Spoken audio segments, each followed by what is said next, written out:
Isang pagpalang araw na naman ang ipinagkaloob sa atin para sa bagong episode nitong Watch Exploration. Bago tayo lumipat sa next city, tapusin muna natin tong mission natin sa mga bilihan ng relo dito sa Maynila. Yung mga susunod nating episode kasi ibang city naman, tsaka mga high-end watch brands naman. Itong sasaliksikin natin ngayon ay ang kauna-unahang gusali daw sa Pilipinas na nagkaroon ng escalator at yung unang sinihan na nagka-alpombra o sinihan na naging carpeted. 1964 pa raw tinayo itong mall na to tapos nasunog nung 1970s. Tapos muling nag-operate nung 1988. Kaya masasabi ko, makasaysayan itong mall na to. Pero ang ipinagtataka ko yung sinasabi nila na nag-iiba daw ng anyo ang mall na ito tuwing gabi. Ano kayong ibig sabihin nun? Pero tsaka na natin pag-usapan yung topic na yan. Mag-focus na lang tayo sa paghanap dun sa dalawang major watch stores na nandito sa Isetan.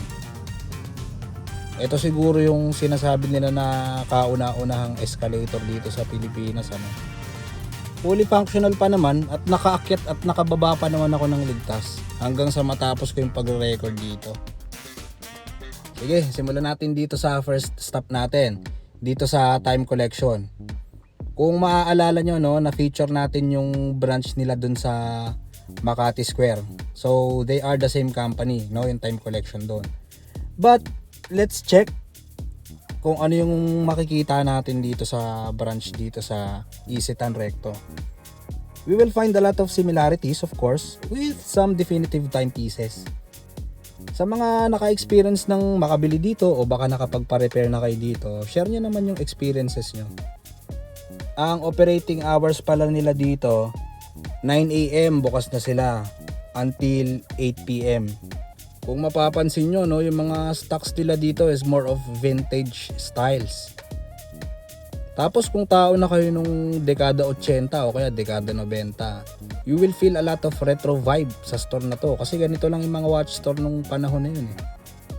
Siyempre, bukod sa mga relo, meron din silang dedicated technician kung kailangan nyo magpa-service ng relo. Pero kung yung store nila is hanggang 7 PM or 8 PM, definitely yung technician yan, mas maaga ang cut-off. Karaniwan yan hanggang alas 5 lang. Para alam nyo lang kung sakaling nagpaplano kayo magpa-service ng relo. May nakita ako ditong interesanteng brand hindi ako pamilyar Baka may nakakaalam sa inyo, kwentuhan nyo naman ako tungkol dito. Medyo Swiss Army yung style tsaka may konting touch ng panerai dahil dun sa crown guard. Tapos yung price range niya nasa 10,000 to 12,000. Very interesting brand. Not to mention, syempre hindi sila mawawalan dun ng mga Seiko. I believe this is one reason why a lot of consumers sought after Seiko watches. Initially, very accessible. Pangalawa, malawak yung kanilang catalog. Pangatlo, madali din ang maintenance Kasi we have abundant of available spare parts and of course expert technicians. Sa akin kasi, Seiko is also really good at creating timepieces that are inspired by top luxury watch brands. And they offer them at a very attainable price point. You may call it alternatives but the quality never disappoints. Kagaya nitong parang version nila ng Datejust, the SNX SRPK. Ito namang isa, kinda looks like when you fuse Heuer Aqua Racer tsaka BB58. Same with this SRPH o yung tinatawag nilang Samurai. Pero pag tinignan nyo yung hour hand, unique siya. Yan ang gusto ko kay Seiko. They always put original touches to make the timepiece more emblematic. Para hindi naman sila mukhang gaya lang ng gaya. Mag-highlight tayo ng isa sa kanilang flagship model. Itong Alpinist Black Series Limited Edition.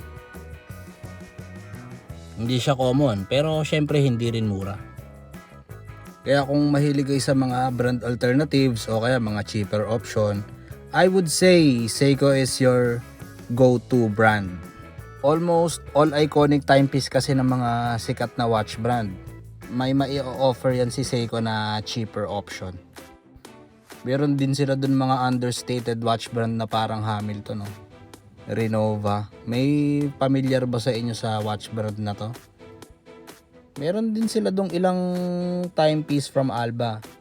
Parang kung saan may Seiko, madalas meron ding Alba. Kasi they belong to the same watch company.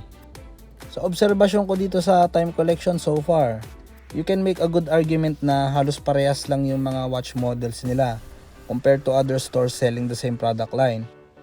But my recommendation would be is to find the cheapest. And of course, the nearest store sa lugar nyo para tipid sa pamasahe at tipid sa oras. Eto, meron din sila dong mga desk clocks or alarm clocks. Around 1,000 pesos yung price range niyan. And of course, the best attainable watch of them all, may collections din sila doon ng mga Casio. Of course, yung mga G-Shock, Baby G, yung mga classic timepiece ng Casio. Siyempre, ang pinakamaganda dyan, bisitahin nyo tong branch ng Time Collection dito sa Isitan Recto. Very accommodating and very helpful yung mga staff nila dito. At siyempre, yung lagi kong pinapayo, magdala kayo ng sapat na pera para kung may magustuhan kayong relo, huwag nyo nang masayang yung pagkakataon. Kasi baka pagbalik nyo kayo nabukasan, kung di nyo pabibilin yan, nabili na ng iba. Kung may certain budget lang kayo tapos hindi naman kayo maselan o maluho, you could be objective in visiting this store. Pwedeng pangregalo, reward sa sarili, panuhol, peace offering, premyo sa raffle, pwede ring paninda. Ayan, iwan muna natin yung time collection sa ngayon. Kasi dito sa Isitan, meron din silang vintage watch store na nasa loob ng department store sa may 3rd floor. Ba, magandang tugmaan, sarap yun ha. Pero eto yan, walang store signage sa labas pero ang pagkakatanda ko, Golden Ace Jewelry Store ang tawag dito. Kasi originally, nagsimula sila sa puro mga alahas. Tago itong store na to kaya baka isa pa lang tayo sa unang nag-feature nitong store nila. Kilusin natin yung mga paninda nila dito. Nothing super fancy to begin with. This is a decent humble store with professional staffs. Scan natin itong mga edifice nila. Naka super markdown yan. Kung meron kayong kina-canvas, yung mga ganyang model sa mall, oras na para ikumpara yung presyo kung saan kayo mas makakamura. Not the cheapest that I know, but surely competitive kung ang pag-uusapan pababaan ng presyo. Mas mataas pa yung baha ng Maynila kaysa sa mga presyo nila dito Ayan, meron silang mga Seiko 5. Basta kung may mapapansin kayo yung mga naka green tag o kaya orange tag, markdown yan or discounted price. Pause nyo na lang siguro, tapos zoom in nyo para mas makita nyo ng malinaw yung mga prices. Of course, vintage, mga SNX, SNK models. Tapos syempre, kung saan may Seiko, meron ding Alba, as I have mentioned kanina. Tapos check natin to may nakita akong timepiece dito ng Alba Ito, men's watch ito pero sa design, color combination and tone, most ladies can pull this off. Yan.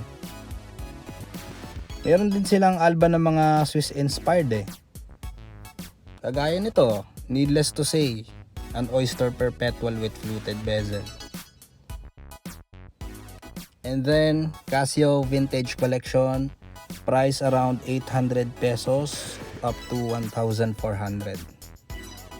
Tapos may mga wall clocks din, which some of these are sweeping movements, but all our electronics are quartz. Again, some flagship watches of the store by Seiko. This is a model from the S&Z series collection which was released in the early 2000s. This is an original design by Seiko, but some could arguably say that kamukha daw ito ng Tag Heuer F1 or Technomarine if you will. Ito naman, some semi-elegant slash sporty design ng Seiko. Parang gateway models papuntang presage. Another S&Z iteration na kamukha ng Hamilton Khaki.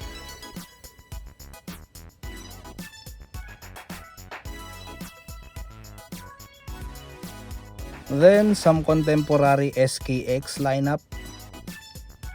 Dapat kita yung presyo sa likod. Ito naman, another flagship model din nila dito, itong Baby Tuna. Powered by 4R36 that was released in 2011. Excellent legibility yan, hindi lang sa diving maganda. Kahit halimbawa, sa kuweba kayo nagtatrabaho o kaya underground miner kayo. Mga ganon. Ito naman, Seiko Turtle. Diver's watch din. And again, another Swiss inspired diver's watch by Seiko. Ngayon, kung tight budget naman kayo, pwede nyo ding itry yung mga Casio nila. Nakalagay lang dyan sa price tag yung SRP. But it is always good to ask for a discount. They accept card payments dito. Pero as I remember, walang installment eh. Straight pay lang. Ayan, kagaya nun, 1795. Ibibigay nila sa inyo yan, around 1.5.